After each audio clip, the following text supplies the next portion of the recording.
এই সম্বন্ধে কীভাবে গাড়িটা চলাবে কাস্টমার সেই বিষয়ে আমাদের ড্রাইভার আছে, তিনি কিছু বলবে কীভাবে গাড়িটা চালাতে হবে। তাই কীভাবে গাড়িটা চালাতে হবে কাস্টমারের জন্য।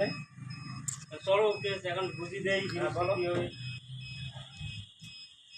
এক নম্বরে গাড়ির উপরে চড়লে প্রথমে গাছ গাড়ির এখন গিয়ার লিভার দেখতে হবে। গাড়ির গিয়ার লিভারটা গিয়ারে আছে কি নিউট্রালে আছে। আচ্ছা আচ্ছা, এটি আগে প্রথম নিউট্রালে করতে হবে, তারপরে গাড়িটা স্টার্ট করা হবে। স্টার্ট করার জন্য এই লিভারটাকে এই পাশে নিতে হবে, ওই সাইডে নিতে হবে না, বাঁ সাইডে ধাক্কা মারিয়ে চাবি রান করবেন, গাড়ি স্টার্ট হবে। আচ্ছা আচ্ছা, তারপরে এই যে এই লিভার হচ্ছে তোমার কাটার উপর নিচ করার জন্য কালারটা। হ্যাঁ, আচ্ছা আচ্ছা, তার এই যে তার ডাইন সাইডে একটা আছে, এটা হচ্ছে তোমার এই যে ধান আঙুল করতে বুম আছে, বুমটা। আচ্ছা, বুম টেয়ার এটা উপর নিচ উপর নিচ, ডাইন বাই up down। আপ ডাউন, আচ্ছা ডাইনি বাই ঘুরবে। আর এটা এই হচ্ছে এই লিভার হচ্ছে তোমার এই যে রিলটা যে সামনে ঘোরে, সেই রিল উপর নিচ হবে, আর সেই রিল হচ্ছে এটি। আচ্ছা, তারপরে হরেন আছে, ব্যাক হরেন আছে।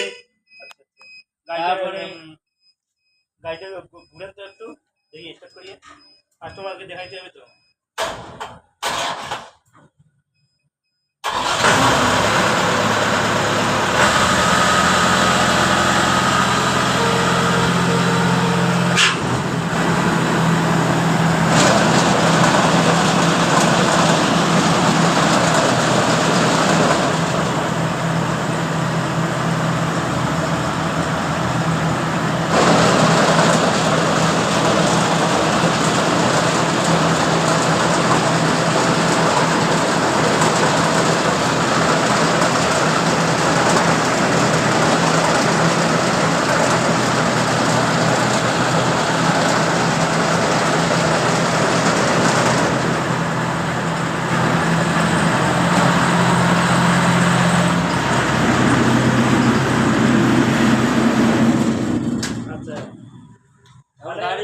গাড়ি আমরা কাজের দিক দিয়ে কিরকম সাকসেস?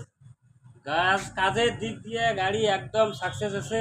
আচ্ছা আচ্ছা, আমার কাটার আছে 7 ফুট, বাইরে বেড়ে আছে 8 ফুট। আচ্ছা, আর ধানের কিলিং দিয়ে একদম পুরো সাকসেস আছে। সাকসেস না, ভিতরে নেট লাগানো আছে, ডাবল নেট।